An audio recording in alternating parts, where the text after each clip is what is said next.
നമസ്കാരം. ADGP S ശ്രീജിത്തിന് തിരിച്ചടി. അനുമതിയില്ലാതെ വിദേശയാത്ര നടത്തി ഔദ്യോഗിക പദവി ദുരുപയോഗം ചെയ്തെന്ന പരാതിയിൽ ADGP S ശ്രീജിത്തിന് നൽകിയ ക്ലീൻ ചിറ്റ് ഹൈക്കോടതി റദ്ദാക്കി. ശ്രീജിത്തിനെ സംരക്ഷിച്ചതിന് ചീഫ് സെക്രട്ടറിക്ക് ഹൈക്കോടതിയുടെ വിമർശനവും നേരിടേണ്ടി വന്നു. ശ്രീജിത്തിനെതിരായ ആരോപണങ്ങൾ അടിസ്ഥാനരഹിതമാണെന്ന് കാണിച്ച് ഇപ്പോഴത്തെ ചീഫ് സെക്രട്ടറിയും മുൻ ആഭ്യന്തര അഡീഷണൽ ചീഫ് സെക്രട്ടറിയുമായ വിശ്വനാഥ് സിൻഹ നൽകിയ റിപ്പോർട്ടാണ് കോടതി തള്ളിയത്. ഉദ്യോഗസ്ഥനെ വഴിവിട്ട് സംരക്ഷിക്കാൻ ശ്രമിച്ചതിന് വിശ്വനാഥ് സിൻഹയ്ക്ക് കോടതിയുടെ രൂക്ഷ വിമർശനമാണ് നേരിടേണ്ടി വന്നത്. MR അജിത് കുമാറിന്റെ സസ്പെൻഷനെ തുടർന്ന് ഒഴിവ് വന്ന DGP സ്ഥാനത്തേക്ക് S ശ്രീജിത്തിനെ പരിഗണിക്കുന്നുവെന്ന അഭ്യൂഹങ്ങൾക്കിടയിലാണ് ഹൈക്കോടതിയുടെ ഈ സുപ്രധാന ഇടപെടൽ. ശ്രീജിത്തിനെയും പരാതിക്കാരനെയും ഒരുമിച്ചിരുത്തി സംയുക്ത ഹിയറിംഗ് നടത്തിയത് തെറ്റായ നടപടിയാണെന്ന് ഹൈക്കോടതി ചൂണ്ടിക്കാണിച്ചു.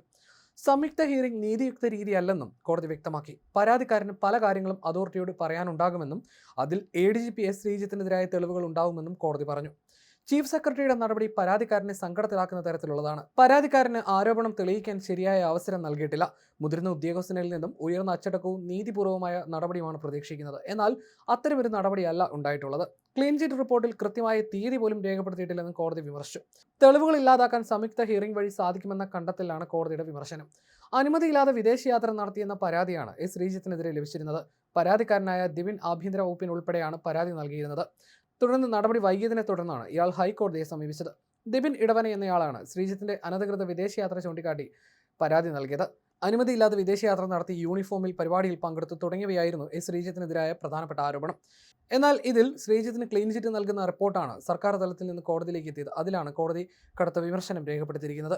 ഇതിൽ പരാതിക്കാരന്റെ മൊഴി രേഖപ്പെടുത്തിയതിലടക്കം നടപടിക്രമങ്ങൾ പാലിച്ചില്ല എന്നാണ് ഹൈക്കോടതി ചൂണ്ടിക്കാട്ടിയിരിക്കുന്നത്. അതിനാൽ വീണ്ടും മൊഴി രേഖപ്പെടുത്താനും ആദ്യം ക്ലീൻ ചിറ്റ് നൽകിയ റിപ്പോർട്ട് അസാധുവാക്കാനാണ് ഇപ്പോൾ കോടതി നിർദ്ദേശിച്ചിരിക്കുന്നത്.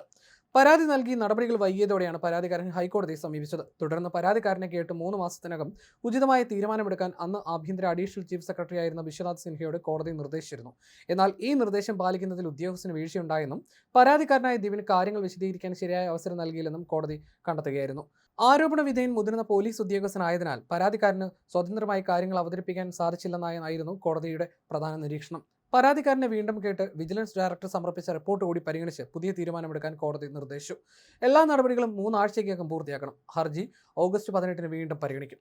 നിലവിൽ ഇത് ശ്രീജിത്തിന്റെ സ്ഥാനക്കയറ്റത്തെ ബാധിക്കുമോ എന്നുള്ള കാര്യത്തിൽ വ്യക്തത വന്നിട്ടില്ല. സർക്കാരാണ് ഇക്കാര്യത്തിൽ തീരുമാനമെടുക്കേണ്ടത്. ADGP MR അജിത് കുമാർ സസ്പെൻഷനിലായ സാഹചര്യത്തിൽ ജയിൽ മേധാവിയായ ADGP S ശ്രീജിത്ത് DGP സ്ഥാനത്തേക്ക് എത്താനുള്ള സാധ്യതയേറുന്നുവെന്ന റിപ്പോർട്ടുകൾ കഴിഞ്ഞ ദിവസങ്ങളിൽ ഉൾപ്പെടെ പുറത്തു വന്നിരുന്നു. ആലപ്പുഴ രക്ഷാപ്രവർത്തന കേസ് അട്ടിമറിക്കാൻ ശ്രമിച്ചുവെന്ന കേസിൽ MR അജിത് കുമാറിനെതിരെ നടപടി സ്വീകരിച്ചതിനാൽ DGP സ്ഥാനത്തേക്ക് അടുത്ത ഉദ്യോഗസ്ഥനെ പരിഗണിക്കണമെന്ന് ചീഫ് സെക്രട്ടറി മുഖ്യമന്ത്രിക്ക് ശുപാർശ നൽകിയിരുന്നു.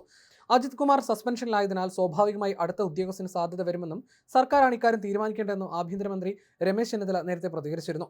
ഫയർഫോഴ്സ് മേധാവി നിതിൻ അഗർവാൾ ഈ മാസം വിരമിക്കുമ്പോഴുള്ള ഒഴിവിലാണ് നിയമനം നൽകേണ്ടത്.